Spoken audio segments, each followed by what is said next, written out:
Саламатсыздар ма, құрметті көрермендер? Бүгін сіздермен бірге кабачкидан икра жасау жолдарымен бөлісемін.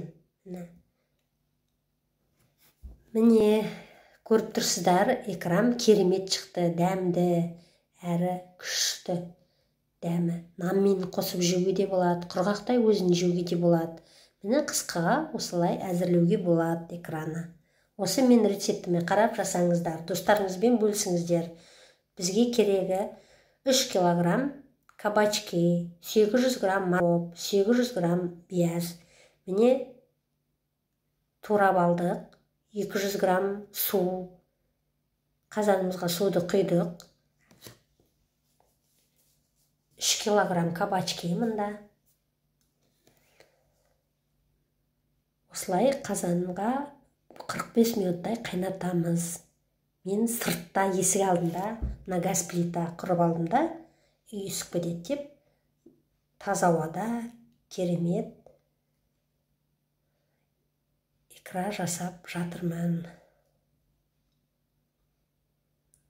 Осы менің рецептімен бөлісуге болады достарыңызбен, тума-туысқандарыңызбен.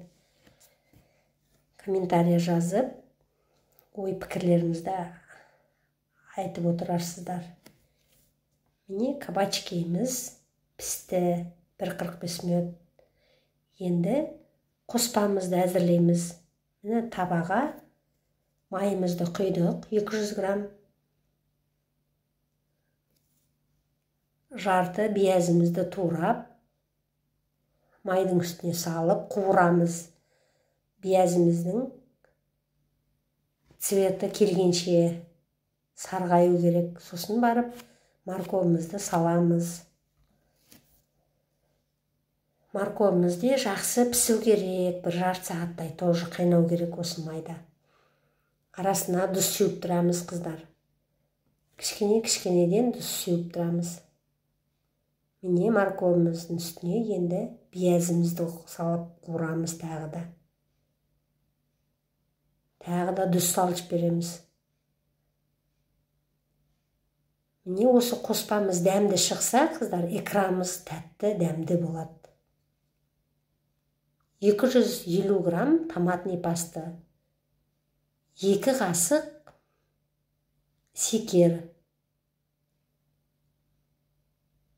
1 қасық тұз салдық, қара бұрышымызды салдық. Міне жақсылап араластырамыз. Әзір уже біздің қоспамыз. Міне біздің кабачкиіміз пісіп әзір тұр, екеуін қосып араластырамыз. Міне 10-15 минуттай тағы қайнатамыз. Міне табамды құрттай суға шайқап, тоже қосып жібердім. Енді блендермен езіп жатырмыз. Жақсылап блендермен езсек, жылтырап шығады біздің икрамыз. Міне керемет. Түсі, дәмі күшті. Тағы 1 қасық тұз саламыз. Тағы 5-10 минутқа қоямыз газымызге. Астын, отын шамалап басамыз.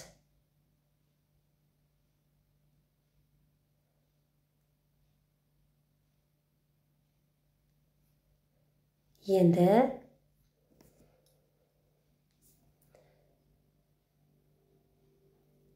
банкым әзір тұр.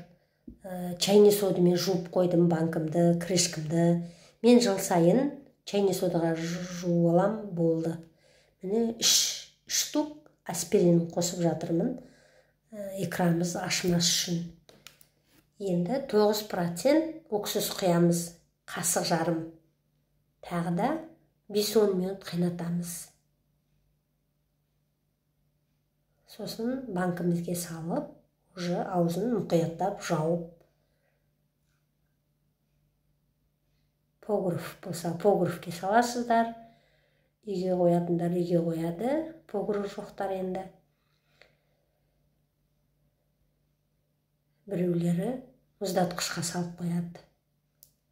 Міне қыздар, күшті дәмі. Мен жасап көрдім.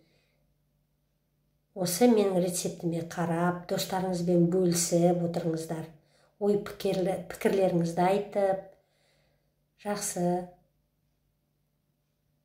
Аман сау болыңыздар. Келесі кездескенше.